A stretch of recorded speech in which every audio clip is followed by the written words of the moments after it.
Avant de bien comprendre les inégalités de revenus, il faut se rappeler ce que sont exactement les revenus. Tout d'abord, il y a ce qu'on appelle les revenus primaires. Ce sont les revenus qui sont dus à l'activité dans l'économie. Premier revenu primaire, le revenu du travail, ce sont les salaires. Puis ensuite les revenus mixtes, ce sont les revenus des artisans, des commerçants, des professions libérales, des entrepreneurs qui ont en même temps un revenu du travail et un revenu du capital, parce que pour travailler, ils ont besoin de capital. Le médecin a besoin de son cabinet, le commerçant a besoin de son commerce, etc. Donc en fait, leurs revenus, ce sont des revenus mixtes, travail, capital. Puis il y a les revenus du capital. Le capital, les revenus du capital peuvent être de deux sortes.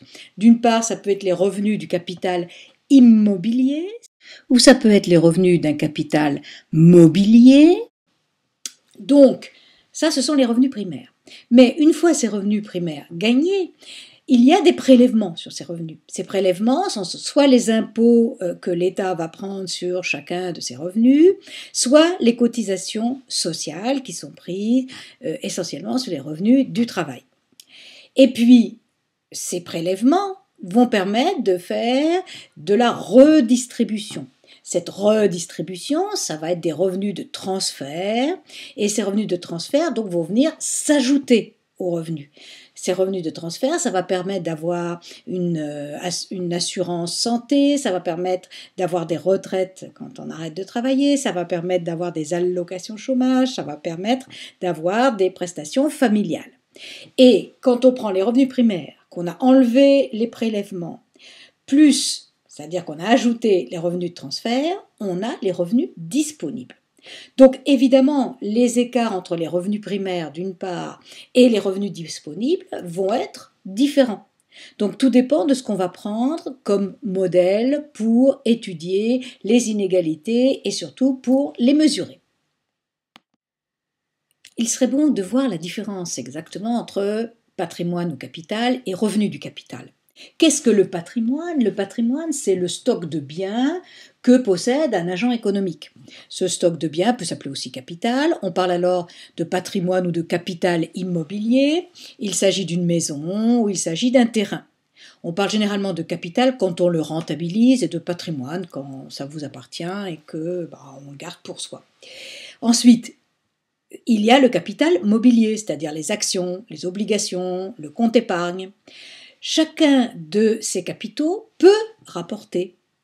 Et dans ce cas-là, on a des revenus du capital qui sont, dans le cas de la maison, le revenu c'est le loyer, dans le cas du terrain, ça s'appelle le fermage, le revenu des actions s'appelle des dividendes, le revenu des obligations s'appelle des intérêts, et le revenu du compte épargne s'appelle aussi des intérêts. Donc, quand on possède un patrimoine, un capital, eh bien, ça peut donner des revenus du capital. Donc, ces revenus du capital, ils viennent s'ajouter en général à un revenu du travail.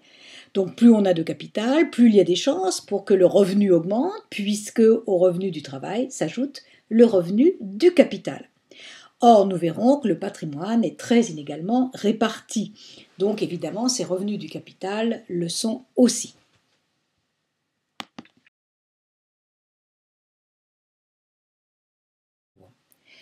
Si l'on prend les salaires comme base de référence pour regarder les inégalités et qu'on les regarde en fonction des PCS que l'on a déjà vus, et qu'on prend les salaires mensuels, on regarde ce qui se passe au niveau des cadres. Les cadres gagnent mensuellement 3 851 €.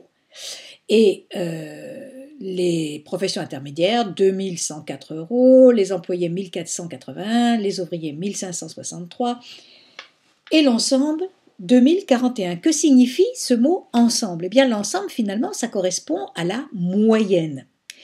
Et si à cette moyenne, je donne une base 100 et que je compare en indice, lorsque l'on calcule l'indice base 100 pour 2041 et qu'on compare avec le salaire des cadres 3 851, je fais donc un indice, c'est-à-dire je prends 3 851, je le divise par 2041, je multiplie par 100 pour avoir un indice à base 100 et je trouve 188.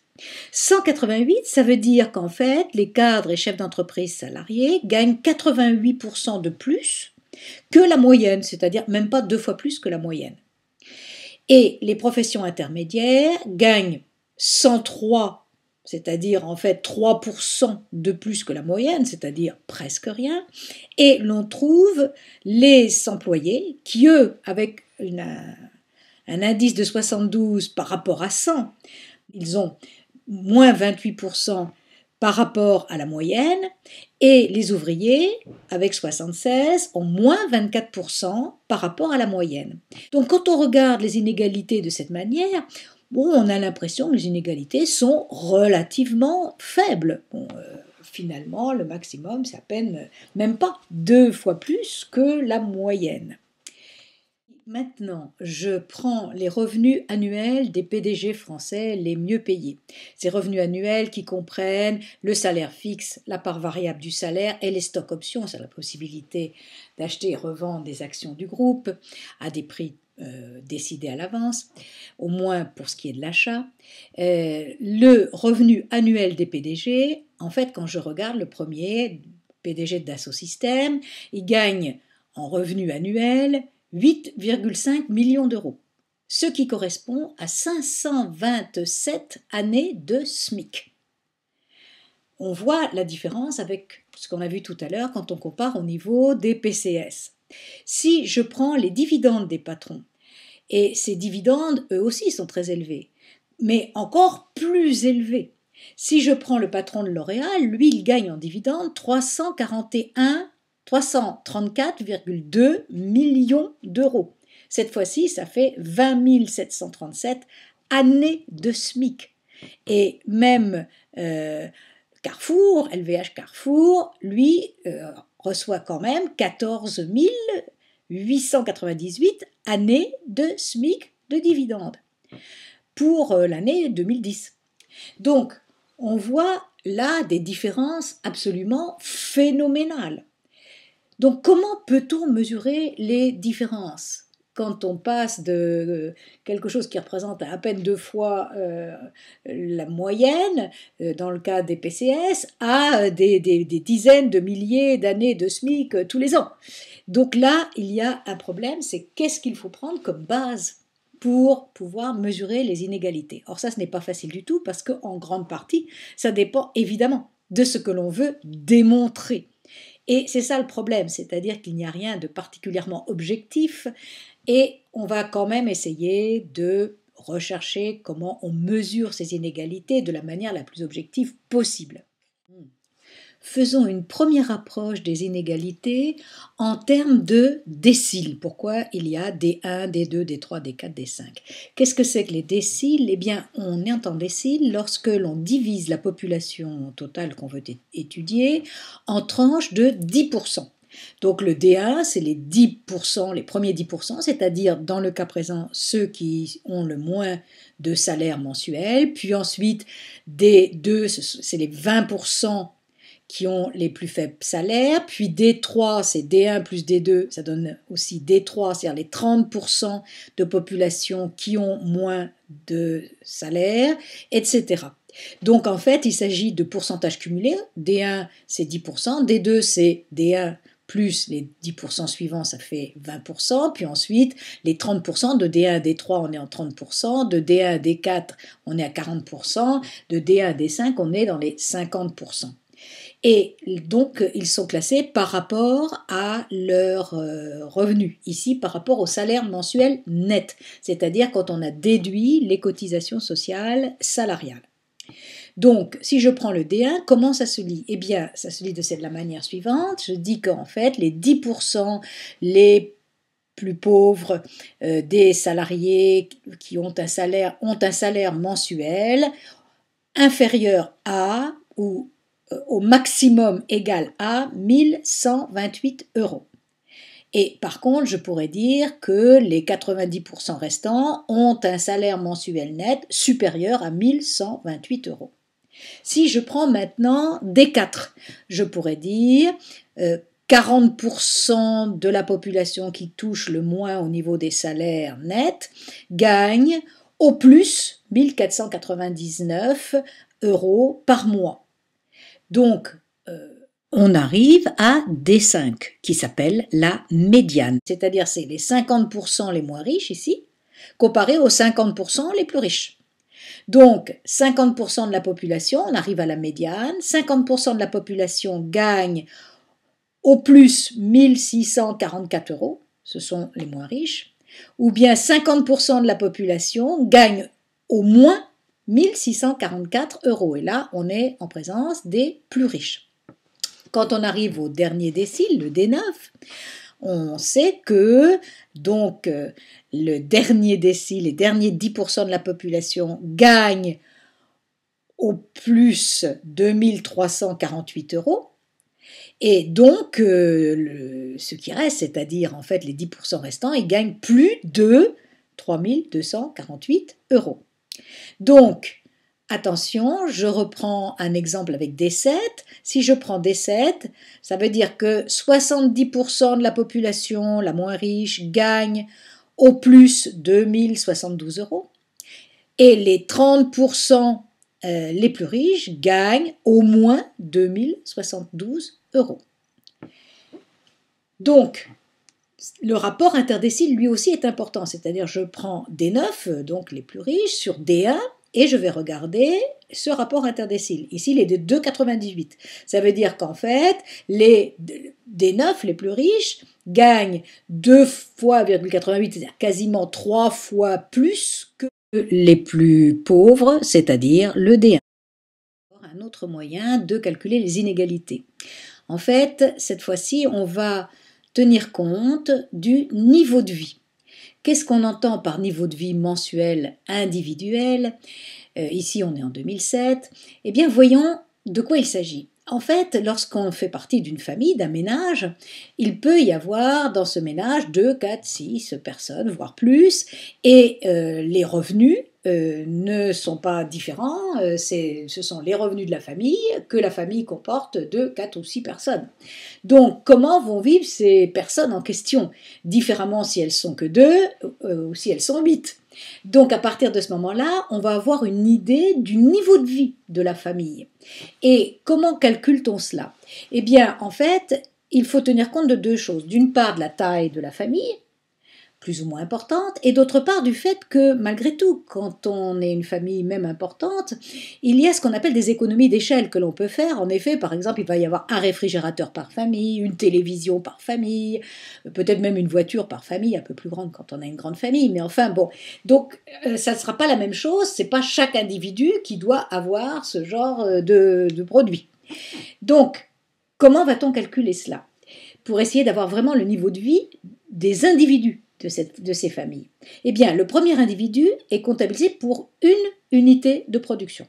Chacune des autres personnes de plus de 14 ans pour 0,5 unités. Et celle de moins de 14 ans pour 0,3.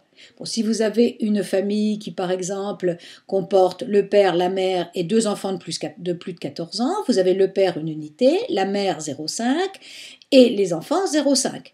Donc ça fait 2,5 unités. Comment est-ce que l'on calcule ensuite? Eh bien, le niveau de vie individuel, c'est le revenu disponible du ménage divisé par le nombre d'unités de consommation.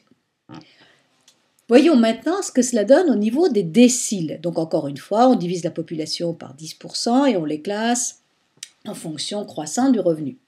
Eh bien, cette fois-ci, le premier décile, le niveau de vie d'un individu de ce premier décile est au maximum de 834 € par mois.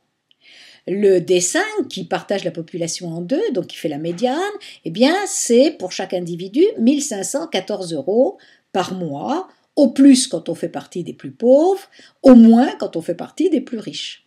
Et le D9, les 10% les plus riches, ont au moins 2825 € par mois par personne. Donc on voit déjà là que les différences s'agrandissent, d'une part parce que très souvent à partir du D7, D8, D9, on est en présence d'un revenu non seulement du travail, mais parfois aussi et souvent du capital. Et plus on avance dans la hiérarchie, plus ce capital est un capital financier, et le capital financier rapporte plus que le capital immobilier.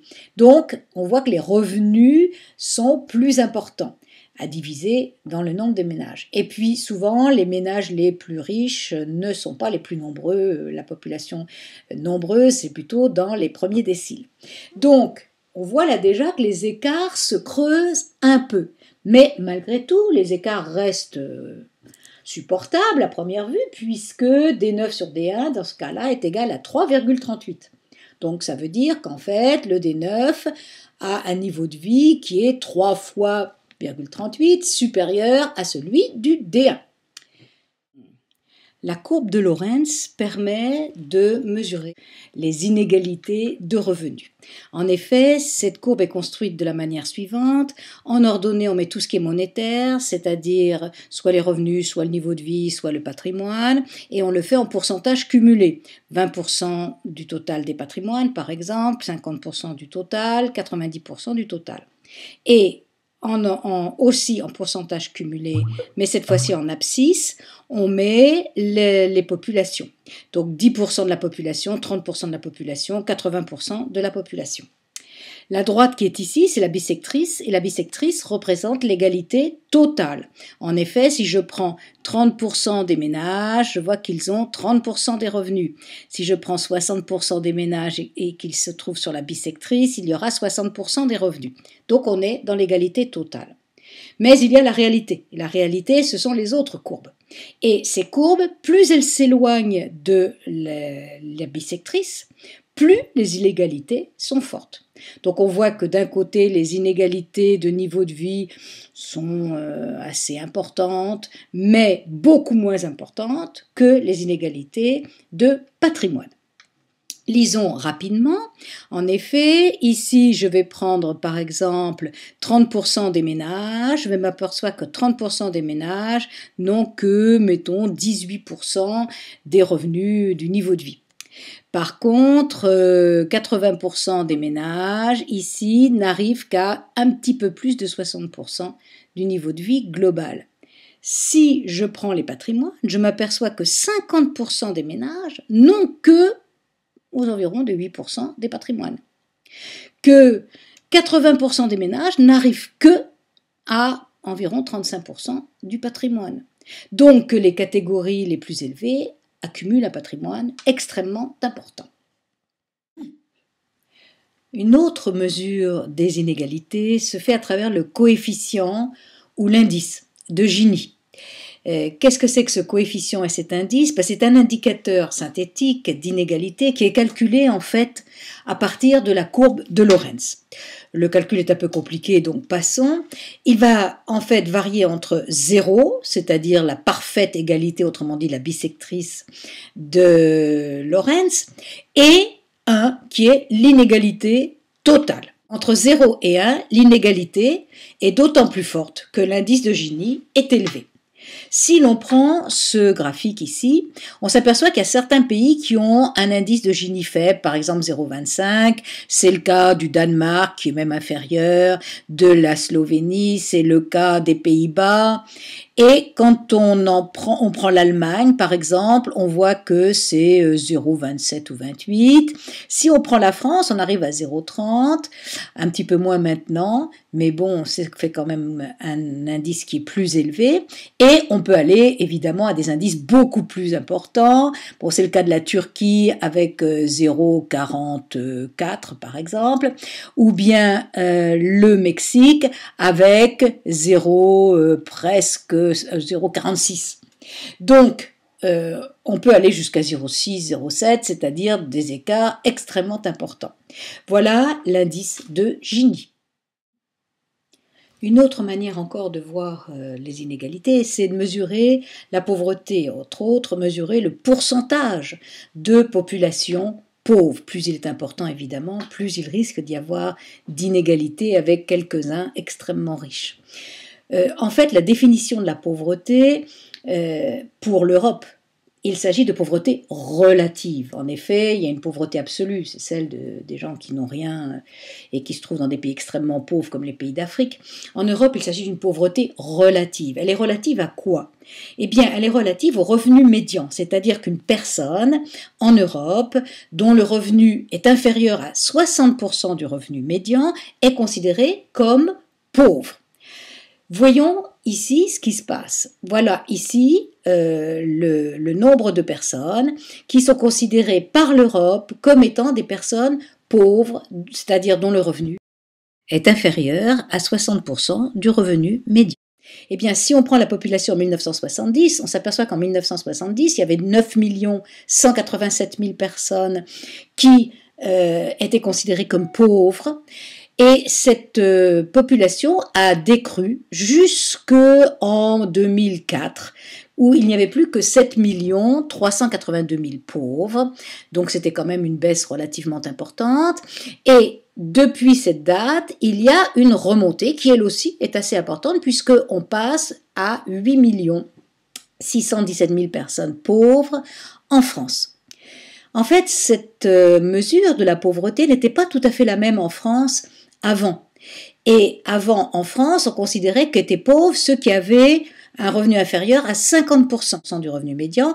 On voit que les chiffres étaient moins forts, mais on voit exactement le même type de baisse d'abord, et puis de remontée ensuite. Donc, ce qui nous intéresse, c'est plutôt cette courbe, puisque maintenant, tout le monde a décidé de choisir la manière européenne de calculer la pauvreté relative. Donc, on voit qu'elle est quand même relativement importante. Nous verrons dans une prochaine vidéo l'évolution de ces inégalités économiques et les inégalités sociales.